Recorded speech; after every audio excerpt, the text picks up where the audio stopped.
Welcome to Fast Effect Double Speed Magic the Gathering from ELD's Time Ball Games. Here we have our top four, the ELD Legacy Open. It's actually not Mono Red Prison. Well, it kind of is. It's actually a Goblin build. So we'll have Chalice. It's like the Mono Red Stompy version of Goblins. City of Traders, Ancient Tomb. May have initiative creatures in there. You will find out, but definitely Sticker Goblin into Muxus is a possibility. Sticker deck revealed a 6. Works very differently in paper than it does online. One common thread there is if you do kill the Sticker Goblin in response to its ETB, then they will not get any mana. In paper, you actually know what you're going to be getting. Online, you're going to be rolling a D6 or D20. Maybe you'll be able to make the play you wanted to, maybe not. Rabble Master coming out fast and furious on the first turn here. Both players with those accelerants, Mox Diamond and Chrome Mox. Legacy Moxes. Goblin Ringleader as well, keeping the pressure on. Finding Muxus. Wow, 3 goblins hit.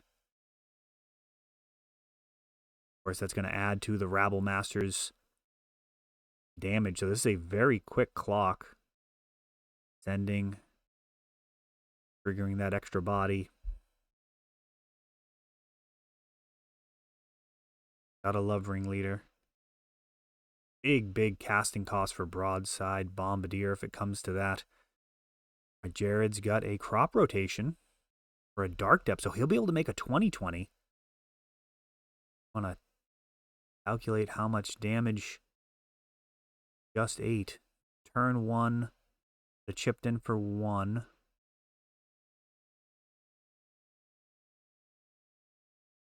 Turn 2. 10. I think you would be at 9. A broadside and another broadside. Wow, just sacrificing Ringleader and Rabble Master might be lethal. And Dark Depths can't block everything. Does he have another crop rotation? He'd need to get like a Glacial Chasm or something. I don't think this list runs that card. This has got Elvish Reclaimer and Knight of the Reliquary. He does fetch a Dryad Arbor, so a couple of things are going to be able to get blocked, but I think this Broadside Bombardier is just going to be far too much damage. It's 2 plus the mana values, and he actually blocks the bigger things too. I think you actually have to take the hits from the bigger things.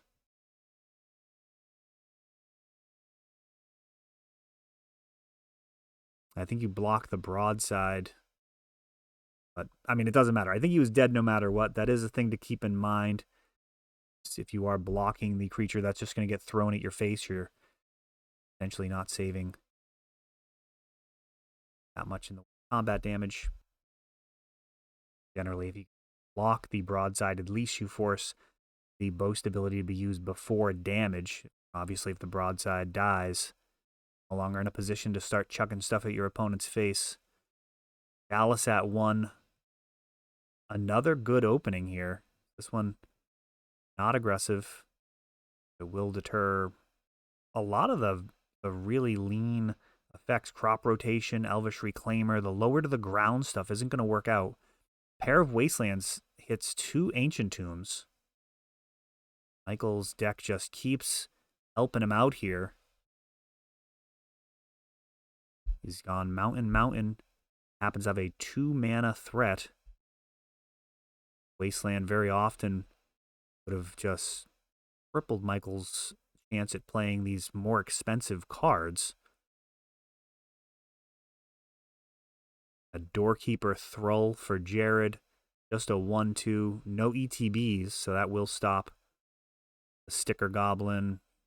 Stop the Muxus from being just like game over on the spot the way that it sometimes can be. Well, to a degree. Still a big body. Battlecry Goblin. He is squaring off It's quite the team.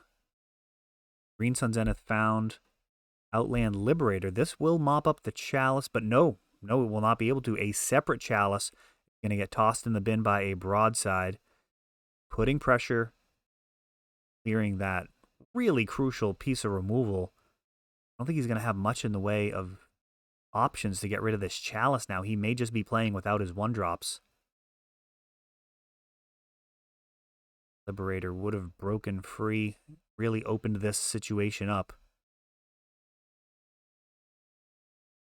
And a Swords to Plowshares, is actually going to resolve here. Had a long conversation about that after the tournament as well.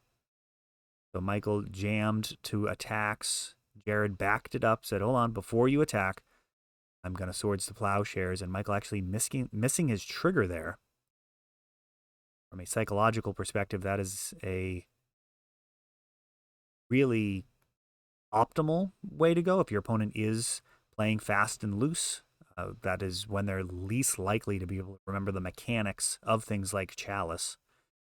We're very much thinking in X's and O's, very mechanical, untap, upkeep, draw. People tend to play much more precise, but when you're kind of slinging spells, it's very easy to make a mistake. That Swords to Plowshares gave a little bit of hope, but his deck not helping. He really needed something like a Knight of the Reliquary or a Dark Depths. As it is, the damage is piling on.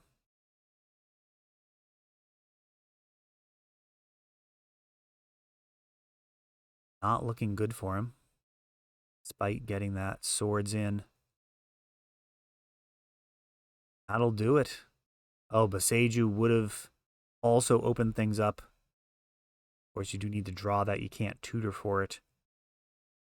There we go. Mono Red Prison Michael marching on to the finals.